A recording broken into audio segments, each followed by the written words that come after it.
es que referentes políticos de la oposición se unieron para reclamar por la implementación de la boleta única en una publicación justamente que lleva el título de Boleta Única Ya e incluye las firmas de, entre otros, Ricardo López Murphy, Miguel Ángel Pichetto, Rogelio Frigerio, Federico Pinedo y de Yamil Santoro, que está enganchado para hablar con nosotros justamente de esta iniciativa y para analizar el presente político también, ¿por qué no? Yamil es abogado, vicepresidente de Republicanos Unidos y será precandidato a diputado nacional, así que le doy la bienvenida a Yamil. Bienvenido al arranque una vez más. Augusto Nisgay te saluda, ¿cómo estás? ¿Qué tal, Augusto? ¿Cómo estás? Todo tranquilo. Yamil está por Skype, así que seguramente por eso se lo escucha, se lo escucha clarito, ¿no? En Skype se escucha mucho mejor que en llamadas por teléfono. Yamil, bueno, contanos un poquito cómo surge esta propuesta de boleta única ya, algo que ustedes consideran sumamente necesario de cara a las próximas elecciones. No solamente necesario en este contexto, sino en Mm. cualquier contexto, el de impulsar un sistema transparente, claro, que nos permita a todos los argentinos saber qué es lo que nos vamos a encontrar en el cuarto oscuro. Porque sin ir más lejos, uno de los problemas que tiene nuestra democracia, uno de los problemas que tiene nuestro sistema actual, es que la política, la vieja, puede hacer lío, ¿no? Puede chorearse las Mm. boletas, puede esconder las cosas, puede usar el aparato para esconder eso. Pero además hay un problema adicional, sanitario, real, concreto y existente, que es que las boletas implican más contacto, Mm. más personas tocando cosas, más personas ensobrando cosas, en consecuencia, mayor riesgo de contagio. Si a eso le sumamos otros argumentos, como que deja una peor huella ambiental, o que con la boleta única nos ahorraríamos hasta un 90% del costo de las elecciones, genuinamente no hay ningún motivo, en cualquier contexto, pero especialmente en este, para que no adoptemos la boleta única. Y por eso impulsamos esta movida, para que sin perjuicio de correr el cronograma electoral, como propuso el oficialismo con el apoyo de la oposición, cosa con la que yo no estoy especialmente de acuerdo, pero si justamente lo que se apunta es que estemos en mejores condiciones de hacerle frente al riesgo sanitario en el contexto electoral, entonces no hay ningún motivo sensato para que la boleta única no haya sido introducida como un elemento en esta discusión. Sí, a ver, nombraste varias cosas, quiero detenerme en una. Lo que más me llamó la atención eh, es más económica. Decías, cuesta hasta 90% menos de lo que es. Correcto. A ver, bueno, digo, en el último tiempo se ha hablado, inclusive mucha gente decía el tema de suspender las PASO, decir, ¿por qué hacemos PASO que terminan costándole más al Estado? Digo, me parece una buena medida a tomar para reducir costos sin tener que eliminar las PASO. Bueno, ahí está el tema. Mm. Digo, si el argumento es saquemos las pasos porque son caras, vos hoy tenés formas de volverlas muchísimo más económicas, y no solamente a las pasos, sino también a las generales, pero aparte más seguras para todo el mundo. Ahí igual te agrego un detalle que no es menor, Sí. y es que yo en general creo que las pasos no deberían existir, sino que debería resolverse en el marco de una interna. Claro. Ahora, de los partidos, ¿no? Y que en todo caso lo que hay que discutir es la falta de democracia interna en los partidos políticos. Lo que también hay que dejar en claro a la gente que hoy nos está acompañando es que lo que está mal en cualquier contexto es cambiar las reglas de juego 5 minutos antes de que empiece el partido. Sí. Entonces, yo puedo estar en desacuerdo con las PASO, conceptualmente lo estoy, he militado en contra, lo voy a seguir haciendo.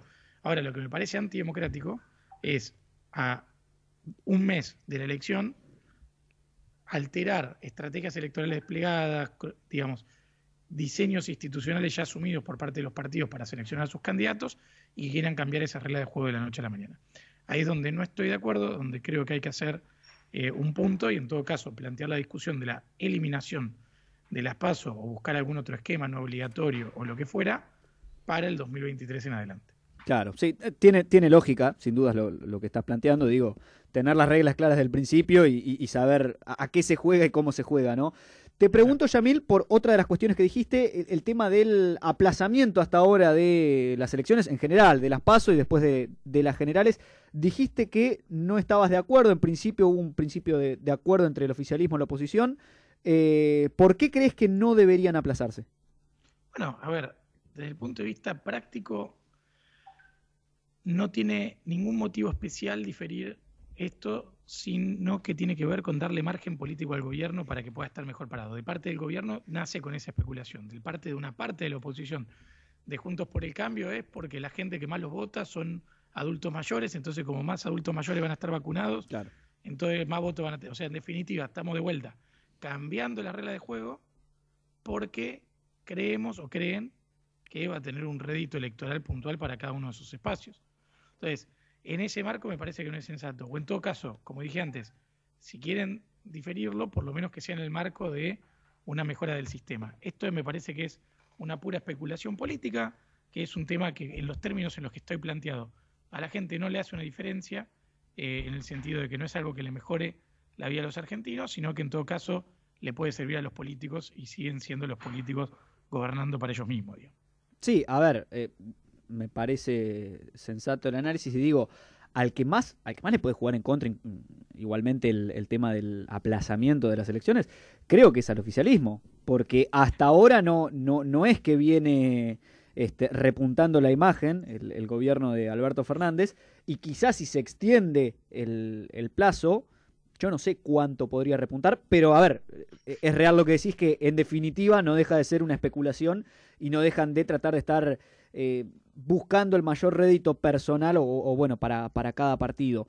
Te consulto en cuanto a esto porque viene relacionado. ¿Cómo has visto el tema del manejo político que se ha hecho de la pandemia? Porque va en relación, Yamil, digo, recién lo decís, estamos hablando de aplazar las elecciones para buscar un rédito político y es algo que ya se ha visto en otros aspectos, sobre todo con la pandemia, ¿no? Digo, vacunación, digo, el tema de los mensajes que se dan, el tema de, por ejemplo, la disyuntiva en clases. ¿Cómo has visto el tema de la politización de la pandemia?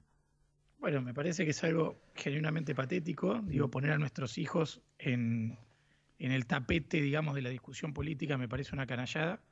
Sin ir más lejos, nosotros hemos judicializado, fuimos los primeros en presentar amparos para la vuelta a la presencialidad y venimos trabajando de manera sostenida para que esto se logre.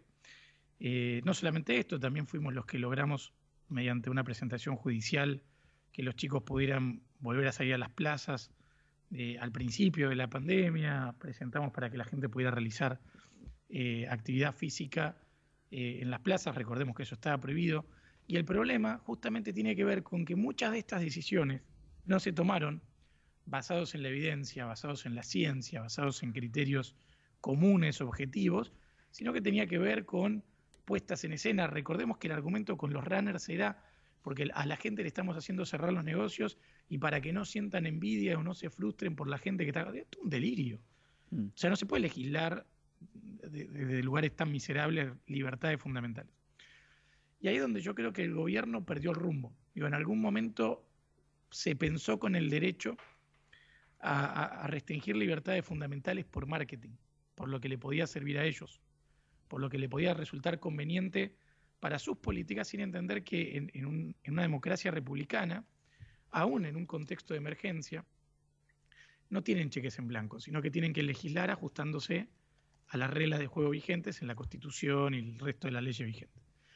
Y ahí es donde creo que el gobierno se zarpó, que algunos lo vimos desde el primer momento, algunos tardaron un poquito más, pero que por suerte la Corte finalmente terminó, la Corte, digo, las cámaras, también el juzgado de primera instancia, han empezado a ponerle un límite al gobierno, y más allá que el gobierno lo trata de poner en la clave de la judicialización de la política, que en definitiva no es ni más ni menos que el sistema de pesos y contrapesos republicanos que tiene que haber en una democracia saludable, lo que creo que está pasando es que estamos empezando a recuperar un poquito de equilibrio, porque algunas cosas se habían ido al carajo. Sí, y esto en definitiva molesta, ¿no? Digo, al oficialismo. Bueno, al oficialismo le molesta, son derrotas que va mostrando. Aparte, lo que también empieza a desnudar es que muchas de las decisiones que tomaron los gobiernos, y cuando digo los gobiernos me refiero al de Alberto Fernández, pero también al de Larreta, podrían haber sido tomadas otras decisiones. Porque, a ver, lo que dijo la Corte cuando le dice, sí, Larreta, tenés razón, vos podés abrir las escuelas, quiere decir que en el 2020 las escuelas estuvieron cerradas porque Larreta quiso. Claro. Y perdimos un año de educación de nuestros hijos porque Larreta quiso. O por lo menos porque no quiso pelearse con Alberto, poner en los términos que vos quieras.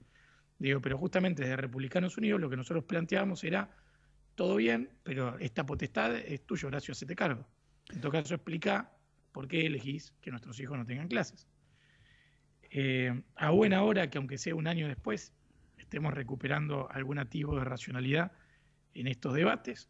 Yo por eso creo que es importante que haya ciudadanos comprometidos, que metan amparos, que discutan, que denuncien y demás, sin perjuicio que nosotros lo hagamos, porque creo que es la manera de evitar que las mayorías circunstanciales se lleven puestas a las minorías y que a veces algo que para muchos puede sonar razonable termine arruinándole el negocio a una familia o dejando a un chico con un daño psicológico irreversible u otros problemas que también hay que poner arriba de la mesa. Sí, te quiero preguntar algo porque si no después en las redes sociales te van a matar a vos, van a decir, y me van a matar a mí porque no te lo pregunté. Dijiste recién que, bueno, justamente en el 2020 las escuelas estuvieron cerradas, que perdimos un año de educación. ¿Crees que más allá de la virtualidad se perdió un año de educación y más allá del esfuerzo que han hecho los docentes en la rama virtual? Absolutamente.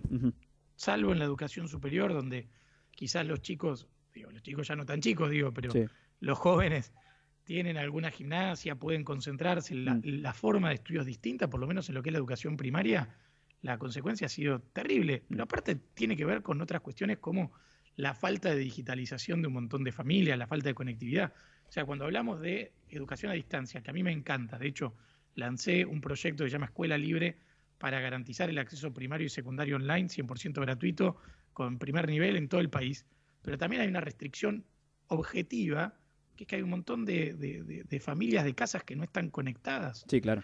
O que quizás la madre, el padre, los hermanos, todos tienen que compartir una computadora. Entonces, inevitablemente, esas casas, o un celular, esas casas se quedan con menor educación, menor trabajo. Entonces, ojo con estas soluciones que pueden sonar lindas desde la ciudad de Buenos Aires, desde un hogar de clase media donde todos más o menos tenemos un celular, una computadora, aunque sea medio pelo, sí, porque hay otras realidades donde lamentablemente no es una opción. Entonces los estamos condenando a la exclusión. Sí, sin duda, se entiende. Yamil, te quiero llevar también a temas económicos. Hoy, bueno, creo que una de las noticias del día, que se venía hablando de un posible encuentro entre Alberto Fernández y Cristalina Georgieva, la directora gerente del FMI, finalmente se terminó concretando este encuentro. Ambos dijeron que fue un diálogo muy constructivo. ¿Vos cómo ves el encuentro y cómo lo ves a futuro al panorama de la Argentina? Complicado. En el plano económico lo veo muy complicado. Creo que muchas de las malas decisiones que se han tomado el año pasado están empezando a mostrar sus consecuencias. Argentina ha sido de los países que peor manejó la pandemia, tanto en términos sanitarios como en términos económicos. Pero creo que lo más grave es que se han destruido irresponsablemente puestos de trabajo, se han destruido irresponsablemente pymes que después van a tener muchas dificultades para volver a abrir. Sumado a eso, estamos teniendo una fuga de talentos fenomenal y para ser muy claro, cada argentino que elige irse a vivir afuera, en el mediano plazo, en el descontado, quiere decir que vamos a ser más pobres.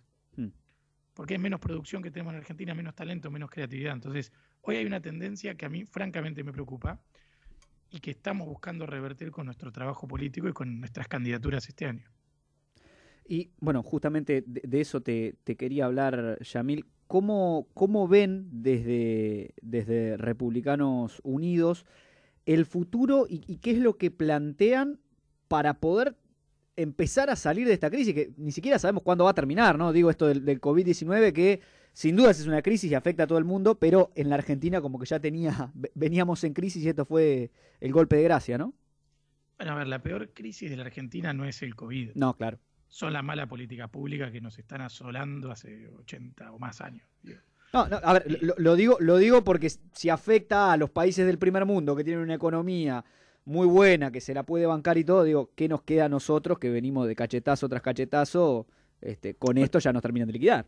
Es que ahí diste en la tecla, el resto del mundo, si bien la pasó mal por las características de sus economías, que son economías abiertas, razonables, líneas generales en materia de impuestos, regulaciones y demás, se caen, pero si vos mirás, ya están todas rebotando, muchas ya están en niveles cercanos prepandemia, pero porque son economías integradas. Argentina es un país cerrado y es un país desquiciado en materia regulatoria. Entonces, ¿cuál es el problema? Nos caímos, pero lo que vos vas a tener, con suerte, es lo que llama un rebote de gato muerto. Vos tirás un gato muerto por un puente, no lo hagan porque pero digo, la explicación económica, cae el gato y el cadáver rebota un poquito y vuelve a caer. Entonces, o directamente vas a una caída en L, te caíste al piso y nunca más te levantaste. Entonces, ¿y por qué? Y porque si vos te fundiste Digo, además te están devaluando a rolete, porque la macroeconomía argentina es un delirio y está mal manejada. Pero aparte el gobierno, en simplificar la generación de empresas, en lugar de bajar impuestos, en lugar de generar incentivos, te meten más impuestos, más regulaciones, más arbitrariedades, te vuelven a meter las de high, te vuelven a meter, bueno, te genera todo un esquema donde la gente dice, mira, la verdad, una locura meter plata en Argentina. Invertir un mango y poner una empresa, no cambiamos la legislación laboral, no mejoramos las condiciones para que alguien decida expandir la empresa que tiene. Mientras que el resto del mundo vuelve a crecer porque ya tenían las empresas, el mercado global, porque ellos les venden afuera, le vuelve a comprar. Argentina, que básicamente depende en una enorme proporción, en un 80% en el mercado interno, y el mercado interno está liquidado y sin chance de supervivencia, vayamos haciéndonos a la idea de una malaria larga. Ahora, sí. ¿Qué hay que hacer? Porque no quiero sacarle la cola de la jeringa en la pregunta que hiciste, es empezar justamente a tener estas conversaciones difíciles. Che, muchachos, tenemos un Estado que no sirve ni para hacer estatismo, del tamaño que tiene y de la ineficiencia que maneja. Discutamos eso. Por cada 3 sueldos que paga una empresa, tiene 2 trabajadores, porque el tercer sueldo se lo lleva el Estado. Entonces, si no empezamos a discutir estas cosas, donde estamos cobrando peaje al empleo, donde estamos con los impuestos más altos del mundo a las empresas, donde las regulaciones atentan contra la generación de nuevos proyectos, y empezamos a discutir cada una de esas cosas, Argentina no sale más. Y lo que nosotros justamente queremos hacer desde el Congreso, de la legislatura, de donde sea, es empezar a poner estos temas que son incómodos, pero necesarios, arriba de la mesa para poder salir adelante. Así que nos van a encontrar seguramente en el Cuarto Oscuro este año, con boleta única o con el esquema tradicional. Nos pueden seguir en las redes como Republicanos Unidos. Y te tiro un chivito, hoy estamos largando una campaña que le vamos a pedir a las pymes, sobre todo a los comercios, que detallen en el final del ticket fiscal cuánto se pagó de impuestos en ese ticket y cuánto le hubiera costado esa compra sin el peso del Estado encima. Porque hoy mucha gente no lo sabe, pero estamos pagando impuestos altísimos para, en lugar de tener soluciones, agregarnos problemas encima. Así que tiro el chivo y los invito a los quienes nos escuchan a que se contacten para que los podamos asistir para que hagan eso. Muy buena iniciativa, ¿eh? Me gusta mucho realmente para que la gente tome conciencia de cuánto se paga realmente, porque es un montón. Yamil, muchísimas gracias por tu tiempo, como siempre, la buena onda para con el arranque y para con Radio Sónica. Los micrófonos de la radio son tuyos, esta es tu casa cuando quieras venir, y cuando se pueda venir también, ¿no? Hasta entonces la seguiremos haciendo por Skype. Gracias y será hasta la próxima. Un gran abrazo y un abrazo a Maxi Lecky que nos está escuchando a la distancia. Seguramente. Ahí estaba Yamil Santoro, precandidato a diputado nacional, vicepresidente de Republicanos Unidos, abogado, charlando en la mañana de Radio Sónica sobre las elecciones, sobre la economía, sobre todo lo que tenés que saber. Vamos a un tema y ya seguimos con mucho más el arranque acá en Radio Sónica.